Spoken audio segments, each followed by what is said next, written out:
नमस्कार बंधुगण। आज आम अच्छु टाइगर कैब रे। ये हूँ मामलापुरम टाइगर कैब। आप देखुवे यहाँ एक बाघर मुख भाया देखा बर्तमान आम मामलापुरम जस्ट टिके आग को पाखापाखि 2 किलोमीटर आगे आप टाइगर कैब देखिपारे। आउ यही टाइगर कैब बहुत पुरातन। यहाँ पाखापाखि 7वीं शताब्दी आमर पल्लव शिल्पकार द्वारा ये निर्मित होता।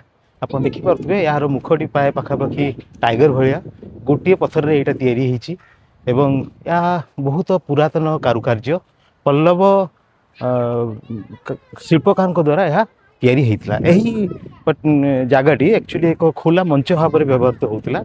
आग काल राजा मैंने यही जगटी को आसुले एवं एठिरे से माने संगीत नृत्य इत्यादि परिवेषण करुले। यह एक बहुत बढ़िया जगह पाखरे समुद्र मध्य अच्छी। आप समुद्र शब्द शुणी पारे। आप पाखक गले देखिए यही प्रकृति में एक बाघर मुख भाया देखा जाए। तेणुक यहाँ कह जाए टाइगर कैब।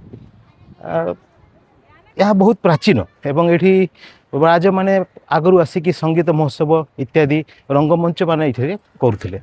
आपण मैंने जब भी आसवे मामलापुरम और महाबलीपुरम यही जगटी को निश्चित बुलायापी आसवे।